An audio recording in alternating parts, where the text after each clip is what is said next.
On Christmas Eve, after Mom and Dad would tell us the story the night before Christmas, my grandfather would put us to bed.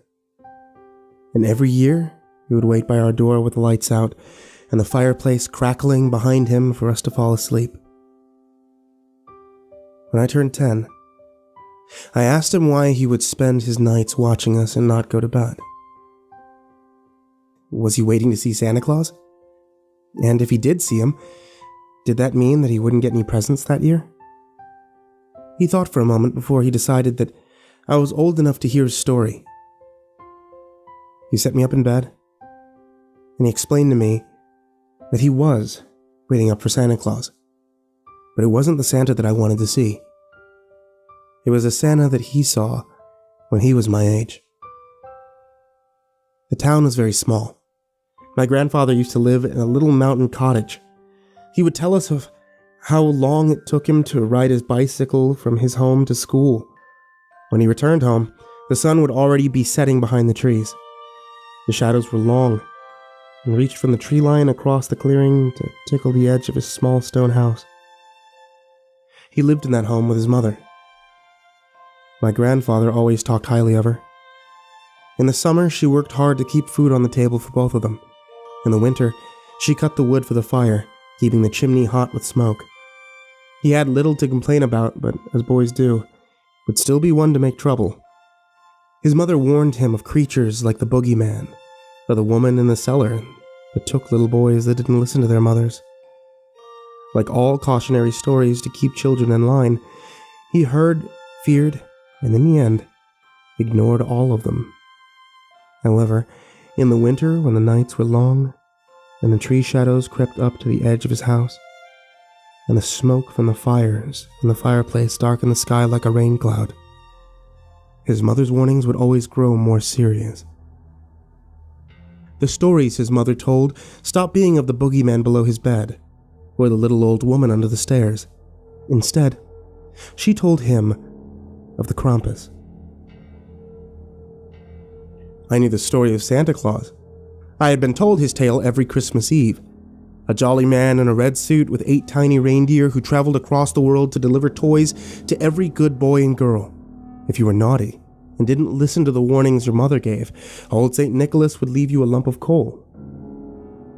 My great-grandmother told her story a little differently. Santa Claus came to the house of good boys and girls. He would leave toys in exchange for their good deeds throughout the year. From the hearth of the fire, he would eat the cookies that was left and drink the milk. With a smile and laying a finger aside his nose, he would rise back up the chimney.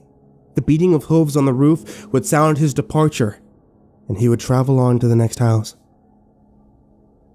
But if you were bad, you would hear the beat of hooves once again. The jingle of bells were not the bright brass that glistened on the sleigh of the gift-bringer. Instead, the bells would be iron and heavy. The cloak that the monster wore would share the color of dried blood, and the furs would smell of chimney soot. His teeth, almost human, were horribly misplaced like broken china, haphazardly positioned in his mouth, and worst of all, his eyes glowed yellow, beacons of piercing color to spot those who deserved their punishments. His mother kept the fires hot in the fireplace to be sure no one would come down the chimney a second time. My grandfather was a mischief maker. The parents of those mischief makers and naughty children would receive something to help discipline them. The stories she told would speak of a creature with horns like a goat and a sharp-pointed tongue.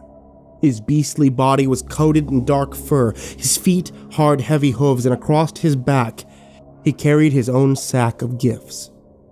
These were not toys for children, but branches of trees for parents to whip naughty kids with, or chains to punish those who were worse. For those boys and girls that were a nightmare to their parents, the Krampus, as she called it, would give parents the gift of relief by taking their children to only God knows where. One Christmas night, as my grandfather told it, he was awakened by the sound of hooves on the roof. As any good child would imagine, he sprang from his bed to catch a glimpse of Santa Claus by their Christmas tree. To his surprise, the fire of the chimney was down to embers, and stomping the remaining embers out was not the boots of a merry elf in red, but the dark, heavy stomp of goat hooves. His mother gripped his arm from somewhere in the darkness and pulled him out of sight. The house began to shake and the walls around the hearth cracked from the movement of something large. She pulled him from the cottage, through the windows and into the snow outside. My grandfather said that he wasn't wearing a coat or any clothes for the snow, and neither was his mother.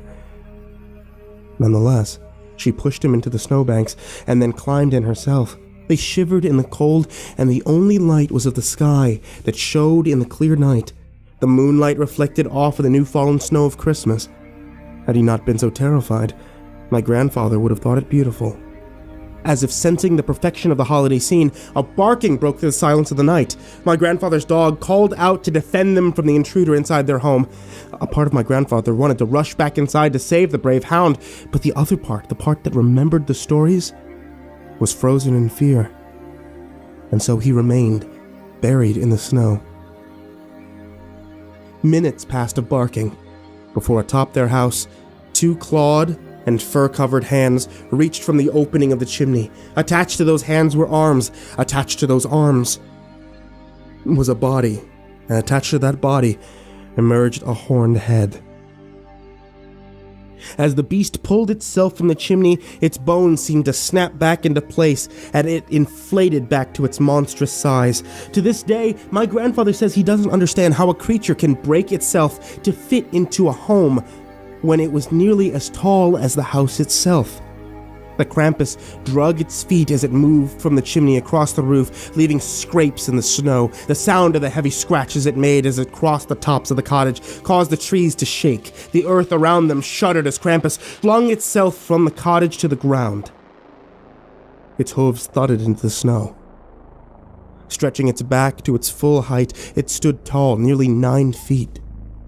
Its head turned this way and that, searching the clearing of the cottage for any other signs of life. Its eyes were yellow spotlights, and my grandfather's mother pressed her face into the snow to not be seen. Even the barking of the dog through the window of the house turned to a whine as the beams of its eyes scanned the surroundings. My grandfather was mesmerized by the scene. He watched as the creature turned its body and stretched itself to look at the other side of the house. When it did, the thatch pack it carried came into view. My grandfather explained that it was terrible. The sack writhed, twisted, and shook, as if it contained 1,000,000 angry insects, all looking for a way out. He says he knew they couldn't be insects. If the stories were true, they could only be children. From small holes in the bag, he could see hands. Some were larger than his, some were smaller. Some had darker skin, some were fairer. But all of them were unmistakably human. And just before the beast turned away, he swore he could hear their voices. The beast, growing impatient, began its walk back towards the tree line. My grandfather could feel tears dripping down his face and freezing on his cheeks.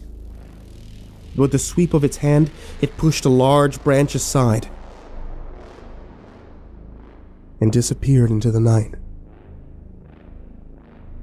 "That's why I stay and watch you at night," he said.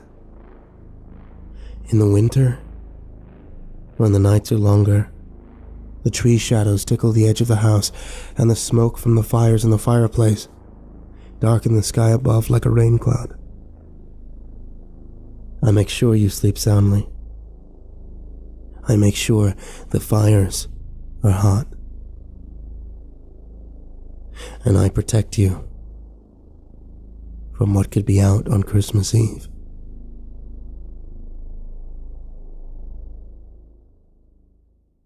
Thank you guys for watching, and don't forget to subscribe for more videos.